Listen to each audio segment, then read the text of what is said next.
Hey there, and welcome to the Contentment Creator Podcast, the show designed especially for creative entrepreneurs just like you who are committed to a beautiful life that's rooted in courage and contentment, and that's blooming with creativity and prosperity. I'm your host, Ellen Broen, a certified life coach, a singer, a mother, and a lover of alliteration, dogs, and deep conversation. This show is designed to become a part of your daily routine to help you, fellow contentment creator, dig deep to clarify your life vision, catalyze your creative flow, and fuel your entrepreneurial fire in just a few inspiring minutes each day. Each Tuesday, we talk about creativity, and today's episode is all about the art of receiving in expanding our self-worth. In response to a request from one of our listeners, this week is all about money. And today's episode goes straight to the heart of things. Because if there's one thing many of us creatives and entrepreneurs have in common, it's that we have complicated feelings about receiving. We want to be prosperous. We want to be successful. But when money flows in, it's like our hands suddenly turn into colanders and we let it pour right back out. Maybe it's on a conscious level and you can already hear that internal voice saying things like, "Oh, I should reinvest this in my business right away." Or, "Let me just discount my work one more time because I know my people are really struggling." Or maybe it's on an unconscious level. You keep getting hired, but then the client backs out before the contract gets signed and paid. Or you have your best month ever and you use it to pay off some old debts, and then you're back at square one and your sales dip again next month. Sound familiar? Here's the truth. We will never allow ourselves to receive more than we believe we're worth. No matter how skilled, strategic, or hardworking we are, if deep down we don't believe we deserve more, we will find ways to block it.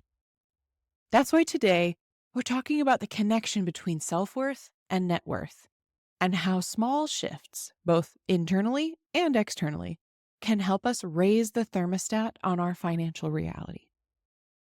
Nancy Levin, in her book Worthy, says, "Self-worth becomes net worth when we stop looking outside of ourselves for validation." That one hits, right?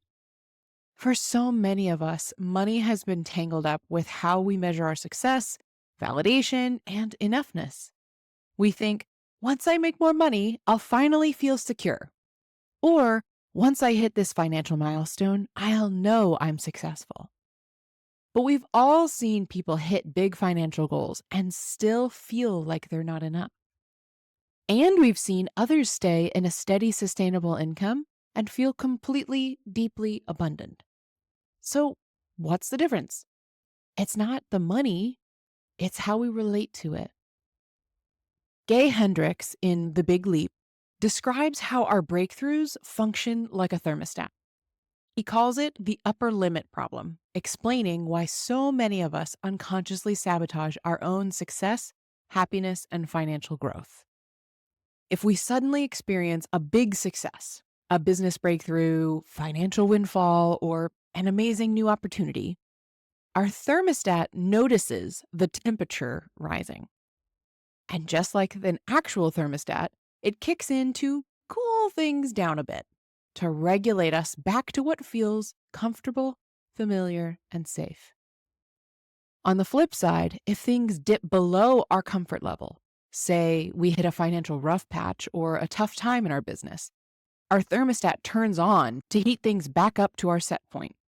We hustle harder, we find a way to land new clients, new jobs, new opportunities. We do whatever it takes to get back to our normal level of success. That's the thermostat doing its job. This explains why some people consistently earn the same income for years, no matter how hard they work. It also explains why we keep finding ourselves in positions where we just can't save our money. And it also points to how entrepreneurs hit major financial breakthroughs only to struggle again soon after. We don't just experience breakthroughs and move forward effortlessly. It doesn't work like that. We have to intentionally reset our internal thermostat. To truly shift our financial reality, we need to work on both the internal mindset and external actions. If we've ever struggled to make or keep money, it's worth asking ourselves, do I feel safe having and holding on to money? Do I believe I'm worthy of success that comes with ease? When I receive more than I expected, do I feel guilty or uncomfortable? And do I feel the urge to downplay my achievements instead of fully celebrating them? If our answers bring up any sort of discomfort, we've hit our self-worth ceiling, our upper limit problem. And don't worry, that's a powerful awareness to gain. So try some of these. 1, the next time we receive money, pause. Instead of immediately spending, investing, or giving it away, just sit with it. 2, start affirming a new set point by surrounding yourselves with people who already operate at the level that we're stepping into. Raise your rates to what you want them to be and find a community who can support you in the uncomfortable but rewarding work of owning your self-worth. And 3, instead of focusing on what's unfamiliar, normalize the new level of success by celebrating it in a meaningful way. Because before we can grow our income, we have to be able to hold it. Our financial reality will always mirror our internal reality. If we want to expand our business income, we have to expand our self-worth. If we want to hold more abundance, we increase our capacity to receive.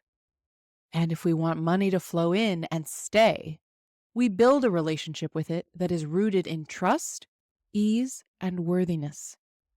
Because we are worthy of it all. Question is, can we allow ourselves to believe it? Thank you for being here with me today. Join me tomorrow in discussing how to align your financial goals with your desire for big impact in your community. If you enjoyed today's episode, please show your support by leaving reviews and comments. It would truly mean the world to me to hear from you. And hit that subscribe button so you never miss a day, and join me in my mission to help a world full of content creators become a world of contentment creators.